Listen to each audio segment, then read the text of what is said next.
logic, but can you deal with the father's correction? Whew.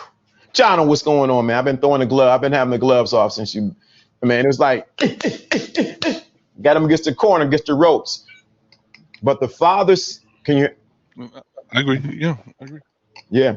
The father's seat of authority is his logic and his wisdom. But can you also deal with the father's seat of authority when it comes to correction? Mm. The correction side of the father is something that we're missing in an emotional, chaotic world that we live in, because a lot of people cannot take correction because they're only looking as correction as something coming down on them. That's why the father's seat of authority is important in the household, in the community, in the nation, because he comes as the balancer of correction and wisdom. It's true. And a lot of things get in the way, like ego, and interrupt the Father's word, right? It's not because you're not supposed to be ruled, you're not supposed to be put into a mode of sanctitude or something like that. No, it's because if we're in a group, there got to be a leader, okay? And we're not saying that we're not trying to pick a gender role. No, we're talking about the head of the team. It's different. Teams work better when they have a captain, right? Always. Okay, and the captain, more than likely, the only reason why the captain had that title is because they have what? Authority, right? So it's not get your ego out of the way. No, we're trying to win here. You see what I'm saying? Right, right.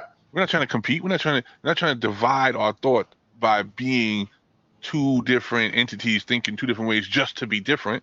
No, you got the captain in place, or say definitely the father or your daddy supposed to be in place so that there's a level of authority so that when the team needs to go to somewhere, it can be handled. The instructions need to come down. When something is amiss, the captain or the father is supposed to now make the decision on what to do with it, and there won't be any opposition. That's it, man. That's where we miss it, because a unit, like you said, works better when everyone plays their position. When they play the position, the problem is when I try to play a position that I was never designed for, or when someone else tries to play a position that they were never designed for. Shout out to Anthony Brown. Shout out to first time seeing you. Shout out to you, brother. Salute to you. Everybody give a shout out to Anthony Brown in the chat room. Peace, brother. So, Anthony Antonio, yeah. So I want you to get this. Sigma just said something that's very important, and it goes to the correction part, and it ties into what we're saying. This brings some things up for me. I actually think I missed the firmness of my dad. Wow. You know why? Because it sets you straight, right? When all jokes aside, no playing around, not the lovey-dovey huggy stuff. We're saying, okay, listen to what I'm telling you, because if you don't do what I tell you to do, you're gonna mess up, and we're gonna have to pay twice for this. You ever get the firm? Like, are you paying attention right now? See, I learned how to do that for my father. I learned how to do that for my father figures as well. Okay, because we didn't even talk about the spiritual father yet. Okay, maybe tomorrow. But if you think about it, your father figures set you straight. When you see the finger and you hear your whole name with all syllables, you hear the authority in the firmness of the voice, guess what? You start paying attention. And it ain't about money no more. It's about your existence and you paying attention. Dude, it's so serious. I want to shout out to Golden Child. Shout out to you for the super chat. Appreciate that, bro. But you're right, John, man, because with my dad, it's funny, man. We my brother be kicking it, boy. We was kicking it in the woods somewhere.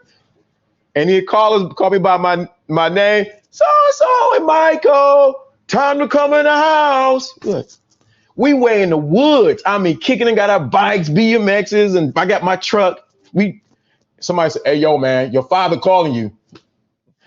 Like, what? Man, your father calling you, you go, Harry, Michael, just like that. Anybody in the neighborhood that were watching would know. They know this voice. You say, your dad calling. And it's funny, much love to my father, he would stutter, but he did not stutter when it was time to call his two boys home. Yep. Time to come home. Then somebody repeat, Harry, Michael, your daddy said it's time to come home. But it was the authority, and his voice rang out inside of our neighborhood, dude. Yeah. And all of a sudden, all of those people who you thought were strangers, you saw what they call it? The we call it the community now. Yeah. Back then it was called, oh my God. Oh man. I'm gonna think of the word. Yeah. But basically when village, everybody comes together, you start to figure out who the authorities that match your father's authority in place. Yeah, dude. The village. Sorry, I meant to say the village. Yeah, the village. The village starts to come alive. Right? Mm-hmm. You start to figure, oh, that neighbor's family, because she's like, you better get home now. You know, you start to hear all of, like, I know your daddy. Like, right. It's the most, dude, man, it's the most craziest thing. Any of my childhood friends, when they were to ever chime in on here, they would tell you, oh yeah, Mr. A. And it's funny, my dad wasn't a tall guy, but he was more stocky. But dude, if he yelled that name across that neighborhood, I don't know how. It's like his voice just reverberated throughout the whole neighborhood. Everybody was like, man, it's time. I think y'all better get on home, man. I said, you know, and it's funny because his seat of authority, not only just in our house, but in the community, that when he spoke, the other children and parents, like you said, y'all bet Mike and y'all need to get home. Mike and Lawrence, I think it's about time. I'm telling you, it was infectious. Everybody would get right in alignment, like we was in the military or something. Right. And it's crazy. Now, when I do my sons, I'll say their whole name. Now, tell me, what is Destin Lawrence Adams? Caleb Alexander Adams, what are you doing? What I was saying was, because the father's seat of authority is principle inside of the house, inside of the community, inside of the nation, and is missing. So you need the father's wisdom and logic, but you also need the correction of the father. You need both. Absolutely. We have to always be cognizant that when the better the authority, the better the command of the authority, even if it's not just a family home. What about government? What about the corporations? What about sports? Whenever there's an authority that can have an ample command over that group, the group performs better. It performs completely better. Even my grandfather, Jonas McCall, dude, he said he was the king of the one-liners. Mm-hmm. And he would say, now, Lawrence and Larry, if y'all don't learn, Mike, if y'all don't get this together, you're going to turn me into a mean man. When I hear that, I said, well, you know what? And he always had them old people. I don't want to say older people. They had them thick belts back in the 70s. And he used real leather, not faux leather, real leather. Real leather. And I said, you know what? I don't feel like dealing with Pawpaw today, because Pawpaw, he's a taller man, and he's pretty much in good shape. And I think he'll wear me and my brother out. So I didn't, I just never crossed Pawpaw.